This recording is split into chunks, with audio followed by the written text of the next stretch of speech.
اعوذ باللہ من الشیطان الرجیم بسم اللہ الرحمن الرحیم الحمد للہ رب العالمین والصلاة والسلام علی سید الانبیاء وخاتم المرسلین وعلی آلہ طیبین الطاہرین سیما بقیت اللہ العظم اللہم اجل لولیک الفرج اما بعد فقال اللہ تبارک و تعالی فی کتابہ المجید بقیت اللہ خیر لکم ان کنتم مؤمنین۔ صلوات پڑھیں بار محمد و آل محمد۔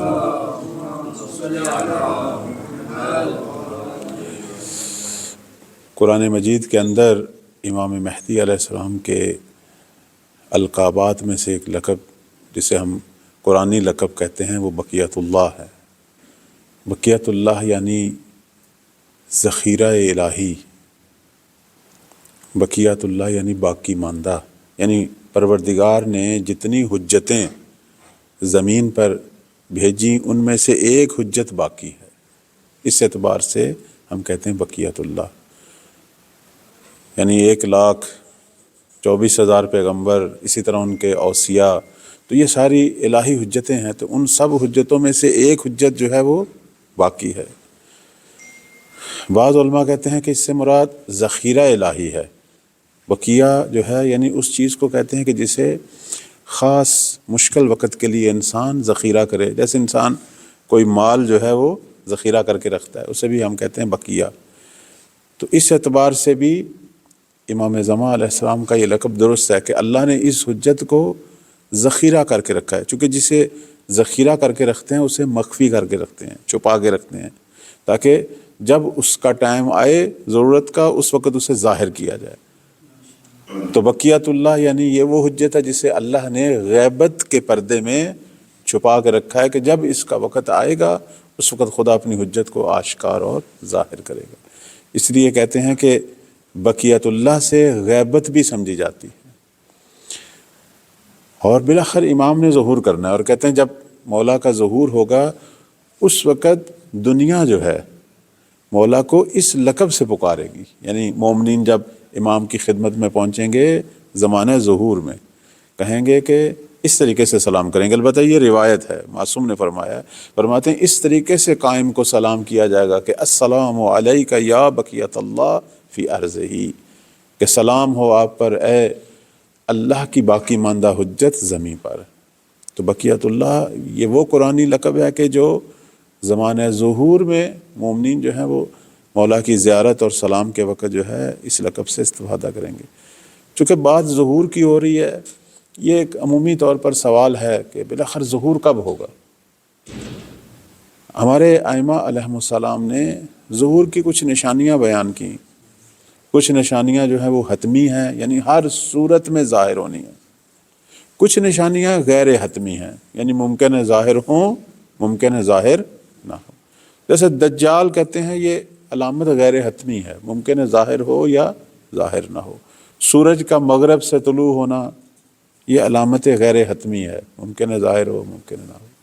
زلزلے، بیماریاں، جنگیں، یہ بھی ساری علامات غیر حتمی ہیں، لازمی نہیں ہے ایسا ہو، لیکن کچھ حتمی ہیں، یعنی ہر صورت میں یہ علامات، یہ نشانیاں جب تک نہیں ہوں گی اس وقت تک گویا ظہور نہیں ہے۔ اس لیے آپ دیکھیں پیچھے جتنے بھی جھوٹے مہدی گزرے، یعنی جنہوں نے جھوٹا دعویٰ کیا ہوا تھا، جس کی ایک مثال جو آج کل آپ مثلا فرقہ دیکھتے ہیں، یہ مرزائی لوگ قادیانی، ان کا وہ جو جھوٹا جس نے نبوت کا بھی دعویٰ کیا، نعوذ باللہ، اس نے جب مہدویت کا دعویٰ کیا تھا سب سے پہلے اس نے امام مہدی ہونے کا دعویٰ کیا، تو اس سے پوچھا گیا کہ بھائی وہ نشانیاں جو سرکار رسالت مآب صلی اللہ علیہ وسلم کی ان کی لسان مبارک پر بیان ہوئیں وہ تو اس وقت نہیں ہے کائنات میں۔ یا ایران کے اندر محمد علی باب، وہ جو فرقہ بابیہ کا بانی ہے، اس نے قاجاری دور تھا اس زمانے میں، جھوٹا دعویٰ کیا امام مہدی ہونے کا۔ اس وقت بھی یہی پوچھا گیا کہ اگر آپ امام مہدی ہیں تو پھر وہ نشانیاں، تو وہ جو علامات حتمی ہیں وہ نشانی ہے اصلی مہدی کی، اگر وہ نہیں ہے تو جتنے بھی دعویٰ کرنے والے ہیں وہ سارے جھوٹے ہیں۔ اس لیے کہتے ہیں کہ امام مہدی علیہ السلام اپنی نشانیوں سے پہچانے جائیں گے، ورنہ کس نے ان کو دیکھا ہے؟ ہمیں تو معلوم نہیں ہے وہ کس شکل و شمائل کے ہیں، تو وہ اپنی نشانیوں سے پہچانے جائیں گے۔ اچھا، وہ جو 5 حتمی علامات ہیں وہ کون سی ہیں؟ سب سے پہلے سفیانی کا خروج، یعنی ملک شامات سے سفیانی کا خروج۔ شامات، شام نہیں، شامات، معصوم فرماتے ہیں شامات۔ پرانے زمانے میں شامات کا اطلاق 5 منطقوں پر ہوتا تھا، یعنی 5 بڑے بڑے شہر، جن میں سے اب 2 شہر تو ملک بن گئے ہیں۔ اس کے اندر جو ہے وہ دمشق، حمص، کنسرین، اردن اور فلسطین، اس خطے کو کہتے تھے شامات۔ یہاں سے سفیانی کا خروج ہوگا، یہ پہلی نشانی۔ دوسری نشانی یمن سے یمنی کا خروج، دوسری نشانی۔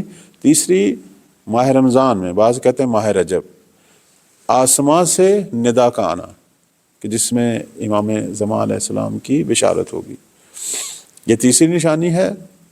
چوتھی، سفیانی کا ایک لشکر جو ہے جو مکہ مدینہ کے درمیان وادی بیضا میں زمین میں دھنس جائے گا، جس سے کہتے ہیں خسف بیضا، یہ چوتھی نشانی۔ پانچویں، امام مہدی علیہ السلام کا ایک سفیر المعروف نفس زکیہ، نام کچھ اور ہے لیکن معروف اس کا لقب ہے نفس زکیہ، ان کا خانہ کعبہ میں رکن و مقام کے درمیان ظالموں کے ہاتھوں شہید ہونا۔ یہ 5 نشانیاں جب تک ظاہر نہیں ہوں گی اس وقت تک امام کا ظہور نہیں ہوگا۔ تو بس یہ نشانیاں ہیں۔ ہمارے بعض دفعہ لوگ پوچھتے ہیں جی کوئی نشانی ظاہر ہوئی ہے؟ ان 5 میں سے کوئی بھی ابھی تک نشانی ظاہر نہیں ہوئی، حالانکہ دنیا کے حالات خراب ہو رہے ہیں۔ اسی منطقہ شامات کے حالات بھی ٹھیک نہیں ہیں، یمن کے حالات بھی کچھ اور بتا رہے ہیں، لیکن پھر بھی ہم ان کو تطبیق نہیں دے سکتے۔ پتہ نہیں وہ سفیانی کب آئے گا، وہ یمنی کب آئے گا۔ ہم کسی بھی واقعے کو دیکھ کر سوچنا شروع کر دیتے ہیں کہ یہ شاید مولا کے ظہور کا ٹائم ہے۔ نہیں، درست ہے، ظہور نزدیک ہے، ہمارا وظیفہ ہے ہم تیاری کریں، لیکن وہ نشانیاں جو ہیں جو احادیث میں بیان ہوئی ان میں سے بھی ایک نشانی بھی ظاہر نہیں ہوئی۔ ہاں، حالات جو قبل الظہور کے ہیں ان میں سے کچھ حالات جو ہیں وہ ہم دیکھ رہے ہیں۔ ایک بحث ہے حالات کی کہ جس میں مثلاً برائیوں کا زیادہ ہونا، ظلم و ستم کا زیادہ ہونا، یہ ٹھیک ہے، لیکن یہ ہر دور میں ایسے حالات تھے، بس نشانیوں کا ہم انتظار کریں۔ عرض خدمت ہے کہ دنیا جو ہے وہ امام مہدی علیہ السلام کے ظہور سے پہلے کیسی ہوگی؟ ہاں، اب یہاں ہم کچھ حالات بیان کرتے ہیں۔ بعض لوگ ان کو نشانیاں سمجھتے ہیں، یہ نشانیاں نہیں ہیں، یہ حالات ہیں جو ظہور سے پہلے ہیں۔ آپ کی خدمت میں عرض کریں، امام صادق علیہ السلام سے ایک حدیث جو نقل ہوئی، صلوات پڑھیں بر محمد و آل محمد، بڑی طولانی روایت ہے جو روزہ کافی میں آئی ہے۔ 120 جو ہیں مولا نے حالات کے اعتبار سے نشانیاں بیان کی کہ ظہور سے پہلے دنیا اس طرح کی ہوگی۔ میں اس میں سے کچھ آپ کی خدمت میں بیان کرتا ہوں۔ البتہ یہ وہ حالت ہے کہ جو اچھی نہیں ہے دنیا کی۔ دنیا جو ہے اس وقت 2 حالتوں میں ہوگی، ایک بری حالت جو البتہ زیادہ ہے، اور ایک اچھی حالت، یعنی جو اہل حق کام کر رہے ہوں گے کہ جن کے کام کی وجہ سے مولا ظہور کریں گے، اور جنہوں نے بعد میں امام مہدی کا لشکر بننا ہے اور پوری دنیا کے حالات ٹھیک کرنے ہیں۔ ہمارے لوگ عموماً برا حصہ بیان کرتے ہیں، وہ بھی ہے لیکن ایک اچھا حصہ بھی ہے۔ میں وہ اشارہ کرتا ہوں ایک مشہور جو روایت ہے اس کی طرف، اب میں اس کے چند ایک جو ہے نکات آپ کی خدمت میں بیان کروں گا۔ معصوم فرماتے ہیں کہ یعنی ظہور سے پہلے جو حالات ہیں اس کے حوالے سے فرماتے ہیں کہ جب دیکھو، یہاں سے شروع ہوتی ہے کہ جب دیکھو حق ختم ہو چکا ہے اور اس کے حامی جو ہیں وہ بھی ختم ہو رہے ہیں، ٹھیک ہے، ظلم و ستم جو ہے وہ ہر طرف پھیل رہا ہے، قرآن جو ہے اسے لوگ کہتے ہیں یہ پرانی کتاب ہے۔ جیسے ابھی بھی آپ دیکھیں کچھ لوگ یہ کہنا شروع ہو گئے ہیں کہ یہ تو 1400 سال پرانی کتاب ہے، اس وقت کے واقعات ہیں اس میں، اور لوگ جو ہیں وہ اپنی ہوا و ہوس سے قرآن کے اندر نئے نئے مطالب کا اضافہ کر رہے ہیں۔ البتہ خود قرآن میں تو نہیں ہو سکتے، اس کی تفسیر میں، اس کی تعویل میں اپنی خواہشات کے مطابق اپنے جھوٹے مکتب کو ثابت کرنے کے لیے اضافات کرتے ہیں۔ جیسے ابھی بھی ہم دیکھتے ہیں ہر مذہب مکتب اپنے مزاج کے مطابق، نہ کہ وہ قرآن کے پیچھے چل رہے ہیں، قرآن کو اپنے پیچھے چلا رہے ہیں، یعنی اپنی مرضی کی تفسیریں۔ معصوم فرماتے ہیں کہ خدا کا دین اندر سے خالی ہے، یہ اس ظرف کی مانند ہے کہ جسے الٹا کر دیا جائے، ایک بھرا ہوا ظرف الٹا کر دیا جائے وہ خالی ہو جاتا ہے۔ دین ایسے ہے، یعنی نام دین کا لیتے ہیں لیکن دینداری نہیں ہے، ٹھیک ہے۔ اس کے بعد فرماتے ہیں اہل باطل جو ہیں وہ اہل حق پر سبقت کر گئے ہیں، یعنی ظہور سے پہلے ایسا ہی ہوگا کہ برے برے کاموں میں لوگ تیز ہیں، آگے سے آگے بڑھ رہے ہیں، نیک کام جو ہیں اس میں لوگ پیچھے ہیں، بلکہ وہی پرانی روایات، وہی پرانے انداز۔ ابھی بھی آپ دیکھ لیں، باطل جو ہے اس وقت وہ اپنے کلچر کو پیش کرنے کے لیے جدید جدید وسائل سے استفادہ کر رہا ہے اور آگے سے آگے بڑھ رہا ہے، اور ہم لوگ یا یہ جو دینی طبقہ ہے وہ اپنی پرانی تبلیغی روشوں پہ چل رہا ہے۔ ابھی بھی وہی چیز ہے، ہم نے اس میں جو ہے وہ کوئی یعنی جدت اختیار نہیں کی، ہم ابھی بھی پیچھے ہیں، وہ ہم سے آگے ہیں۔ آپ ہر چیز میں دیکھیں وہ آگے ہیں، وہاں رش زیادہ ہے لوگوں کا، اور ہمارے سامنے دین سننے کے لیے لوگ جو ہیں وہ بہت کم ہیں۔ معصوم فرماتے ہیں کہ برے کام جو ہیں وہ بے ظاہر ہو رہے ہیں، کوئی ان سے منع نہیں کر رہا، نہیں منکر جو ہے وہ ختم ہو چکا ہے۔ فرماتے ہیں کہ مرد مرد پہ اکتفا کرے گا، عورت عورت پہ، ہم جنس پرستی کا جو ہے وہ اس وقت عروج ہوگا، یہ قبل الظہور۔ اور ہم دیکھ رہے ہیں اس وقت بعض ممالک میں تو اس کو رسمی جو ہے وہ حیثیت دے دی گئی ہے۔ یہ سب سے غلیظ ترین جو کام ہے کہ جو حتی حیوانات بھی نہیں کرتے۔ اس کے بعد آپ کی خدمت میں فرماتے ہیں کہ ایک برا شخص جھوٹ بولے گا اور کوئی بھی اس کے جھوٹ کو برا محسوس نہیں کرے گا اور نہ اسے رد کرے گا۔ فرماتے ہیں چھوٹے جو ہیں بچے وہ اپنے بڑوں کا احترام نہیں کریں گے، اور رشتہ داروں کے درمیان قطع رحمی شروع ہو جائے گی، آپس میں تعلق، خونی رشتے جو ہیں وہ ٹوٹنا شروع ہو جائیں گے، ان کا کوئی خیال نہیں کرے گا۔ فرماتے ہیں کہ برے لوگوں کی تعریف ہوگی، بدکاروں کی تعریف ہوگی اور وہ اس سے خوش ہوں گے۔ اور فرماتے ہیں کہ جوان جو یعنی لڑکے جو ہیں وہ وہی کام کریں گے جو خواتین کرتی ہیں، خواتین کے ساتھ شادیاں کریں گی۔ انسان جو ہے وہ اپنا مال اس چیز میں صرف کرے گا کہ جہاں خدا کی نافرمانی ہے اور کوئی اسے منع نہیں کرے گا۔ اور فرماتے ہیں کہ لوگوں کی جو ہے وہ جھوٹی تعریفیں زیادہ ہو جائیں گی، لوگ ایک دوسرے سے مفاد اٹھانے کے لیے اس کی جھوٹی تعریف کریں گے۔ ہمسایہ کو تکلیف دے گا اور کوئی اسے روکنے والا نہیں ہوگا، اور کفار جو ہیں وہ مومنین کو مشکلات میں دیکھ کر خوش ہوں گے۔ دنیا کے اندر شراب جو ہے وہ ظاہر بظاہر جو ہے وہ لوگ پئیں گے اور اس کو پینے کے لیے محفلیں بنائیں گے اور اللہ تعالیٰ سے خوف نہیں کھائیں گے۔ اور فرماتے ہیں کہ ایک بدکار اور برا انسان اپنی بدی کی وجہ سے کہ جسے اللہ پسند نہیں کرتا لوگوں کے اندر مورد تعریف قرار پائے گا، لوگ اس کی تعریف کریں گے۔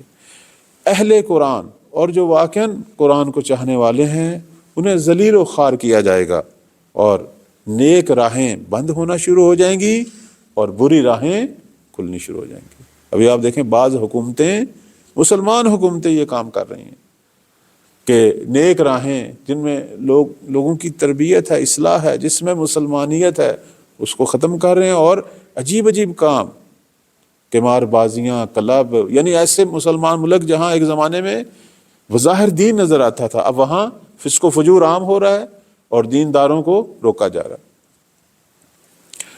فرماتے ہیں کہ ایسا وقت آ جائے گا کہ خانہ کعبہ بند ہو جائے گا، یعنی خانہ کعبہ جانے پر پابندی ہو جائے گی، حکم دیا جائے گا، وہاں کی حکومتیں جو ہیں وہ لوگوں کو اللہ تعالیٰ کے گھر کی زیارت، وہاں اعمال بجا لانے سے جو ہے وہ روکیں گی۔ اور فرماتے ہیں کہ مومنوں کو جو ہے وہ ذلیل و خوار کیا جائے گا۔ بدعتیں، بدکاریاں جو ہیں، زنا مثلاً، یہ ظاہر بظاہر ہوگا اور لوگ جو ہیں وہ ناحق گواہیاں دیں گے، یعنی عدالت میں جا کے جو ہے وہ جھوٹیاں گواہیاں دیں گے اور کوئی انہیں روکنے والا نہیں ہوگا۔ حلال خدا حرام ہوگا اور حرام جو ہے وہ حلال ہوگا۔ اور فرماتے ہیں کہ دین جو ہے وہ لوگوں کے مزاج کے مطابق بیان ہوگا، نہ کہ خدا کے حکم کے مطابق۔ حکم خدا تعطیل، خدا کے احکام تعطیل، ہر شخص اپنی مرضی کا دین بیان کرے گا۔ فرماتے ہیں کہ لوگ گناہ کرنے کے لیے جو ہے وہ جری ہوں گے، حتیٰ رات کا انتظار نہیں کریں گے۔ پرانے زمانے میں لوگ دنوں میں گناہ نہیں کرتے تھے، رات کا انتظار کرتے تھے، لیکن ظہور سے پہلے یہ زمانہ بھی آئے گا کہ لوگ راتوں کے منتظر نہیں ہوں گے۔ فرماتے ہیں کہ یہ زمانہ آنے والا ہے کہ مومنین جو ہیں وہ نہی عن منکر نہیں کر سکیں گے مگر صرف اپنے دل میں۔ کہتے ہیں کہ نہی عن منکر کا وظیفہ ہونا چاہیے، ٹھیک ہے آپ ظاہر بظاہر نہ کریں، لیکن جہاں تک ہو سکے حتیٰ اپنے قلب میں کرنا چاہیے۔ یعنی اس زمانے میں مومنین اگر نہی عن المنکر کریں گے تو صرف اپنے دل میں۔ فرماتے ہیں کہ بہت سارا مال لوگ اس راہ میں صرف کریں گے جہاں خدا غضب دکھاتا ہے، یعنی اللہ جو کہ ارحم الراحمین ہے اس کو غضبناک کریں گے۔ فرماتے ہیں کہ یہ جو جج ہوں گے، یہ جو قاضی ہیں، یہ اپنی قضاوت میں رشوت لیں گے، اور کھلے عام جو ہے وہ قمار بازی ہوگی، اور بات کرنے میں جو ہے وہ لوگ باطل اور جھوٹ، اس میں مقابلہ ہوگا، یعنی کون سب سے بہتر باطل اور کون سب سے بہتر جھوٹ بول سکتا ہے۔ مسجدوں کو زینت دیں گے، طلاکاری ہوگی، یعنی حتیٰ مسجدوں کی خوبصورتی میں سونا استعمال ہوگا، مسجدیں بڑی خوبصورت ہو جائیں گی لیکن اندر نمازی نہیں ہوں گے۔ حج ہوگا، جہاد ہوگا، لیکن خدا کے لیے نہیں ہوگا، ریاکاری ہوگی یا دنیاوی مفادات کے لیے۔ حتیٰ لوگ حیوانات سے جو ہے وہ جنسی کام کریں گے، یعنی یہ روایات کے اندر ہے۔ فرماتے ہیں کہ اب یہ ایک ایسا نقطہ آگے آ رہا ہے جو کچھ سال پہلے تک ہم تصور بھی نہیں کرتے تھے، لیکن امام کا فرمان ہے۔ فرماتے ہیں کہ ایک زمانہ آنے والا ہے کہ مدینہ اور مکہ میں موسیقی اور لاہ و لعب کے آلات جو ہیں وہ عام ہو جائیں گے۔ پہلے ہم سوچتے نہیں تھے، لیکن اب دیکھیں تقریباً وہی دور جو ہے وہ شروع ہو رہا ہے۔ اور فرما رہے ہیں کہ اس زمانے میں بچے جو ہیں وہ والدین کی طرف جھوٹی نسبتیں دیں گے، حتیٰ اپنے والدین پر جو ہے وہ نفرین کریں گے، اور ان کی موت پر جو ہے وہ خوشحال ہوں گے۔ اور شراب جیسی چیزوں سے لوگ ایک دوسرے کا علاج کریں گے، اور شراب کو یا وہ جو اس طرح کی حرام چیزیں ہیں اس کو طبیب جو ہیں وہ بیماروں کے لیے تجویز کریں گے۔ اور فرماتے ہیں مسجدوں میں لوگ خدا سے نہیں ڈریں گے، حتیٰ مسجدوں کے اندر ایک دوسرے کی غیبت کریں گے، اور مؤذن اذان کے لیے اور پیش نماز کے لیے اجرت لے گا لوگوں سے۔ دیکھنا اب اس طرح کی بہت ساری چیزیں ہیں، 120 نشانیاں ہیں، لیکن میں نے چند ایک بیان کی۔ یہ ہے دنیا کی ایک سامنے صورتحال کہ جس میں ہم تاریکی زیادہ دیکھ رہے ہیں، لیکن ایک گروہ اس کے مد مقابل بھی ہے اسی زمانے میں۔ وہ کون ہیں؟ وہ اہل حق ہیں۔ وہ کون ہیں؟ وہ جو بدعت کے ساتھ جنگ کرنے والے ہیں۔ وہ کون ہیں؟ جو فتنوں کے ساتھ جنگ کرنے والے ہیں۔ ان کے بارے میں بھی حدیث ہے، لیکن عام طور پر لوگ اس کو بیان نہیں کرتے، وہ صرف تاریخ حصہ جو ہے وہ بیان کرتے ہیں۔ اور بعض دفعہ ہمارے بعض لوگ اس قسم کا جو ہے وہ نظریہ ذہن میں لاتے ہیں کہ بس اس کا مطلب ہے کہ اگر برائیوں کے زیادہ ہونے سے ظہور ہونا ہے تو بس برائیاں کی جائیں۔ نہیں، حرام سے حلال ظاہر نہیں ہوتا، حرام شفا بخش نہیں ہے، برائیوں سے ظہور نہیں ہونا، ہماری تیاری سے ہونا ہے۔ ظہور سے پہلے درست ہے، یہ چیزیں بھی ہیں، لیکن اس کے مد مقابل ایک اور گروہ بھی ہے، وہ بھی کم نہیں ہے، ہاں ان کی نسبت کم ہے لیکن وہ کام کر رہے ہیں، ان کے بارے میں بھی احادیث ہیں۔ نبی کریم صلی اللہ علیہ وسلم کا یہ فرمان ہے، فرماتے ہیں کہ آخر الزمان میں ایک گروہ آئے گا کہ جن کی جزا صدر اسلام کے مسلمانوں کے برابر ہوگی، اور وہ کون ہیں؟ وہ امر بالمعروف کرنے والے ہوں گے، وہ نہی عن المنکر کرنے والے ہوں گے، وہ اہل فتنہ اور اہل بدعت سے جنگ اور جہاد کرنے والے ہوں گے۔ حتیٰ بعض روایات میں آیا ہے، فرماتے ہیں کہ وہ میرے بھائی ہیں، یعنی ان کا مقام جو ہے وہ میرے بھائی جیسا ہے۔ بعض روایات میں آیا ہے، معصوم فرماتے ہیں کہ یہ وہ لوگ ہیں کہ جو ہماری محبت اور مودت پہ راضی ہوں گے اور ہم ان کے شیعہ ہونے پہ راضی ہوں گے، کیونکہ یہ قائم کے لیے کام کریں گے، یہ تیاری کریں گے۔ تو یہ گروہ بھی ہے، اگرچہ یہ کام ہے، لیکن ان کی تیاری سے اور ان کے اس نیک اعمال سے مولا کا ظہور جو ہے وہ ہوگا۔ اور کہتے ہیں کہ ظہور کے لیے نیک عمل کریں۔ ہماری بعض روایات میں امام زمان علیہ السلام کا یہ شکوہ ہے، فرماتے ہیں کہ آپ کی برائیاں جو ہیں وہ میرے ظہور میں تاخیر کا باعث بن رہی ہے، میری غیبت کو بڑھا رہی ہیں، لیکن نیک اعمال جو ہیں وہ ہمیں مولا کے، چونکہ امام کن کے منتظر ہیں؟ امام اپنے انصار کے۔ کون سے انصار؟ جو حق کو بپا کرنے میں، نیک کاموں میں، دین کے لیے امام کی جو ہے وہ ہمراہی کریں گے، مدد کریں گے۔ جتنا زیادہ یہ لوگ زیادہ ہوں گے اور قوی اور مستحکم ہوں گے تو گویا امام کا لشکر جو ہے وہ ظاہر ہوگا، امام کے ناصر ظاہر ہوں گے، اور یہ چیز باعث بنے گی کہ مولا ظہور فرمائیں۔ لہٰذا وہ تصور اور نظریہ غلط ہے کہ برائیوں کے زیادہ ہونے سے، اگر برائیوں کے زیادہ ہونے سے امام کے ظہور کا کیا مطلب؟ یعنی امام نے تنہا کام کرنا ہے، معجزے سے کرنا ہے؟ اگر معجزے سے کرنا ہوتا تو پھر اتنا 1200 سال، یہ 1100 سال کی غیبت کا پھر کیا فلسفہ ہے؟ امام کس کا انتظار کر رہے ہیں؟ وہ اپنے ناصرین کا۔ بس ناصرین جو ہے وہ باعث ظہور ہے، نہ کہ یہ چیزیں۔ اور یہ چیزیں تو کم و بیش ہر دور میں ہوتی ہیں۔ اس لیے ہمارا وظیفہ جو ہے وہ یہ ہے کہ ہم سبب ظہور بنیں، اور سبب ظہور امام کے ناصر ہونا ہے، امام کا خدمت گزار ہونا ہے۔ اللہ تعالی ہم سب کو توفیق دے کہ ہم اس ملت میں سے قرار پائیں جو مولا کے ظہور کا سبب ہوں، جو امام کے زمانہ غیبت کے خدمت گزار ہوں اور زمانہ ظہور میں مولا کے ناصر ہوں۔